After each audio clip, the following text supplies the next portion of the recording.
So I love this shepherd pie soup that we made. It's all full of awesome heartiness, goodness in there. Super good. All right, good morning. It is still snowy here, so we're going to be doing another soup. We do a lot of soups in winter. We make a lot of bone broth for your gut, help your gut bacteria. So we are going to do shepherd's pie today, shepherd's pie soup. So I did some ground chicken, which I already started. We got that all ready. I cooked up some potatoes and I have them cooking away in water to get them mashed. And then I'm gonna start with about a tablespoon and a half of butter. I have 1 onion already ground up, chopped up, and then I also have 3 cloves of garlic, and I am going to get those into the pan to start sweating out. So my butter is starting to melt. I also use the same pan that I cook the chicken in, just so I don't have as many dishes. So we have our onion, and I'm gonna let that cook. When that gets opaque, I'm gonna add the garlic just at the last second until it's you can start to smell it. Okay, so I sweated out the onions and then added my garlic. Now I'm gonna add 1/4 cup of tapioca flour or flour, whatever you prefer. All right, so now we're going to add in our bone broth, and it's kind of gonna make a gravy effect from our flour and our onions and our garlic. We're just gonna stir that around, and then we're gonna add in all of our seasonings. All right, so I'm gonna add our miso paste in.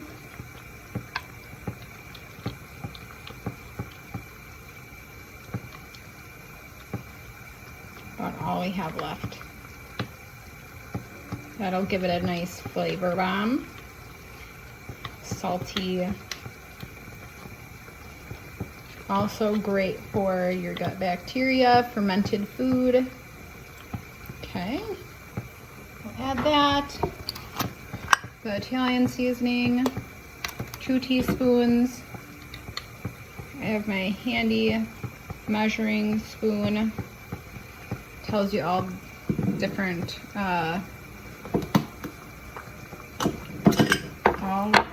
measurings in one. Then we're gonna do the mustard powder. That's 1/2 teaspoon. Not too much. And then some sage, which is 1/4, and mine only goes to 1/2, so we will just eyeball it. And so I always take our seasoning or our herbs from the garden, I dry them. We have a video on that.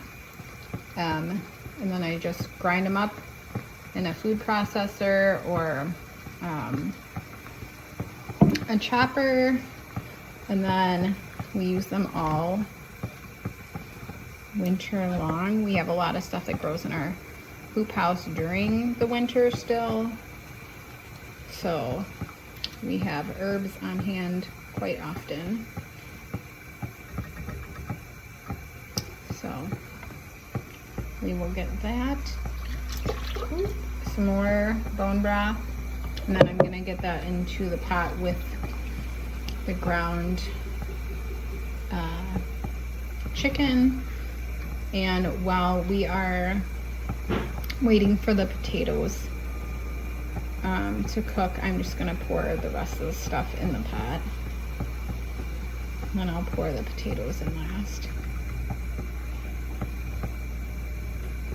So Here is my gravy. I used pork stock, so it's a little darker than if you use chicken. Slide my potatoes onto my bigger burner, get those cranking.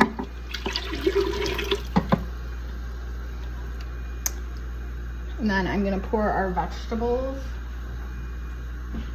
into the pot also.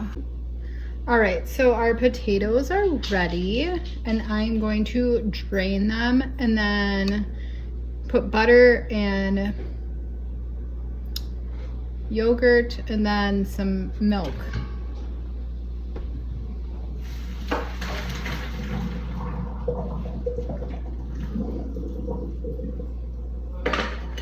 Get them right back in the pot. Throw another tablespoon and a half of butter in there, and then I'm gonna start mashing. You're pretty much making like mashed potatoes with them. A lot of recipes call for sour cream, and we don't use that. I normally just use Greek yogurt. You can't taste the difference, really. It gives you that tang. So I'm not gonna mash them super much because my daughter loves potatoes in her soup. So I'm gonna add 3/4 of a cup of some yogurt in here. I'm also going to add 2 cups of milk. I don't use half and half either, which the recipe calls for. And everybody has their own style of cooking, and different ingredients you might use for allergy purposes or whatever. So I'm gonna do the first cup milk I added in there. Just get the potatoes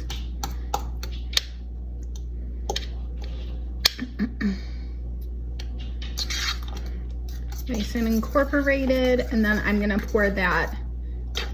Mine are still lumpy, but you can do it really creamy and make it a thick base for your soup. But like I said, my daughter really likes the potatoes, so for this recipe today, I'm just not gonna do that. I'm just gonna leave it how it is. I mashed them up. We have some chunks in there. We have our yogurt, plain yogurt in there, and then some milk. And then I'm gonna add the last cup of milk when I put it into my pot with the rest of the stuff. So, let's see. I have the meat, I have our broth,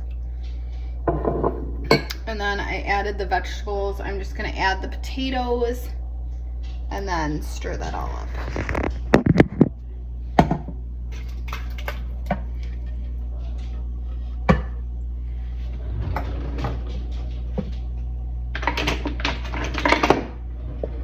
Get all those bits out at the bottom. You can even do cauliflower and potatoes together. We did that before. You can do just cauliflower if you're low carb. But I like to take recipes that might not have all the ingredients I would normally use and just change them to fit my lifestyle or our lifestyle. It's easy enough to swap some of the things out. This recipe calls for cheese. If you don't feel like it needs it, don't put it. Like, I might not put as much as they say. I might not put it at all, but that's kind of how cooking really is. It's like up to your discretion. So here it is. I can put another cup or so of milk, but I think this looks delicious and it smells delicious.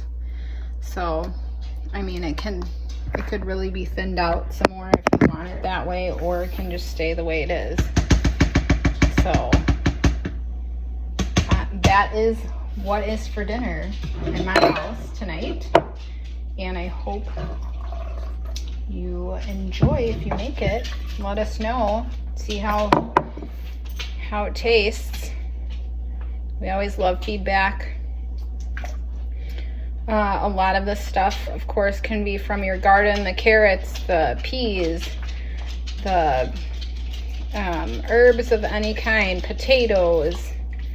So we really try to use what we have on hand. If there's good deals from the store, also obviously from our garden, what we have in the freezer. So hope you enjoy. Thanks.